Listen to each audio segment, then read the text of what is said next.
வணக்கம் மக்களே, welcome to the ஃபென்டல் show. இன்னைக்கு ஷோல நம்ம பார்க்க போறது புல்லட் ப்ரூஃப் அப்படின்ற ஒரு ஹாலிவுட் மூவியோட ரிவ்யூ. இந்த படம் பாத்தீங்கன்னா 2022ல ரிலீஸ் ஆன ஒரு படம். இப்போ இதோட தமிழ் டப்டு வெர்ஷன் யூடியூப்ல அவைலபிளா இருக்கு. இந்த படம் ஒரு வித்தியாசமான சேசிங் த்ரில்லர் அப்படின்னே சொல்லலாம். அதாவது டெம்பிள் அப்படின்னு சொல்லக்கூடிய ஒரு மிகப்பெரிய ட்ரக் லார்ட். அவன் பாத்தீங்கன்னா பயங்கர ஒரு இன்ஃப்ளூயன்ஷியலான பர்சனா இருக்கான். அவன் கிட்ட இருக்கக்கூடிய பணத்தை வந்து ஒரு திருடன் ஒரு கார்ல திருடிட்டு போறான். அந்த திருடனுக்கு தெரியாது அந்த கார் டிக்கியில வந்து டெம்பிளோட மனைவி இருக்கா அப்படின்றது. ஆக்சுவலா டெம்பிளோட மனைவி வந்து பிரெக்னெண்டா இருப்பா. டெம்பிள் கிட்ட இருந்து எப்படியாவது எஸ்கேப் ஆகி கொலம்பியாக்கு போகணும் அப்படின்ற மாதிரி பிளான் போட்டிருப்பா.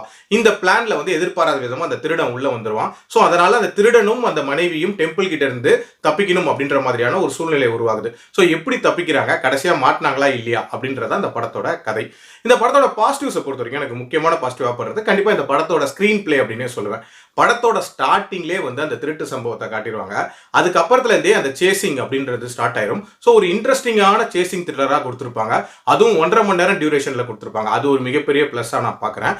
அதே மாதிரி அந்த சேசிங்ல நடக்கக்கூடிய அந்த சம்பவங்கள், அதாவது அந்த ஹேர்டில்ஸ் இருக்குல்ல, அதுவுமே ரொம்ப நீட்டா காட்டியிருப்பாங்க.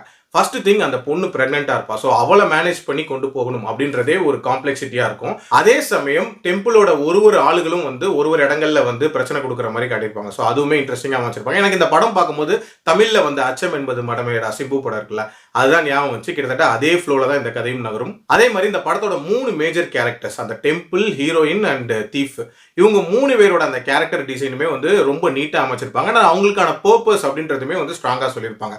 அதாவது டெம்பிளை பொறுத்த வரைக்கும் பார்த்தீங்கன்னா ஒரு மிகப்பெரிய ட்ரக் லார்டா இருப்பாரு. ஆனாலுமே அவருக்கு வந்து அந்த குழந்தை வயிற்றுல இருக்குல்ல, அந்த குழந்தை எப்படியாவது உயிரோட வேணும் அப்படின்ற ஒரு டெஸ்பிரேஷன்ல இருப்பாரு.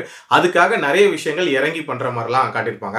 ஆல்சோ அந்த திருடனை பொறுத்த வரைக்கும் பார்த்தீங்கன்னா அவனோட வாழ்க்கை தான் அவனுக்கு முக்கியம் அப்படின்ற மாதிரி இருப்பான். ஸோ ஹீரோயினை விட்டுட்டு போகணும் அப்படின்ற மாதிரி தோணும். பட் மனிதாபிமான காரணமாக வந்து திருப்பி வந்து காப்பாற்றுற மாதிரியான காட்சிகள்லாம் இருக்கும். அண்ட் இந்த படத்தோட முடிவு அப்படின்றதுமே ஒரு மாதிரி டீசெண்டா முடிச்சிருப்பாங்க அப்படின்னே சொல்லுவேன். நெகட்டிவ்ஸை பொறுத்த வரைக்கும் பார்த்தீங்கன்னா இந்த படத்தோட ப்ரெடிக்டபிலிட்டி ஃபேக்டர் அப்படின்றத தான் நான் ஒரு மிகப்பெரிய நெகட்டிவா பார்க்குறேன். என்னதான் இந்த கதை அடுத்துன்னு சொல்லிட்டு பரபரப்பா போனாலும் அடுத்து என்ன நடக்க போகுதுங்கிற ஒரு ஏர்ஜ் கிரியேட் பண்ணவே இல்லை அப்படின்னே சொல்லலாம். ஏன்னா ரொம்ப ரொட்டீனான ஒரு டெம்ப்ளேட்ல தான் இந்த கதையை எடுத்திருப்பாங்க.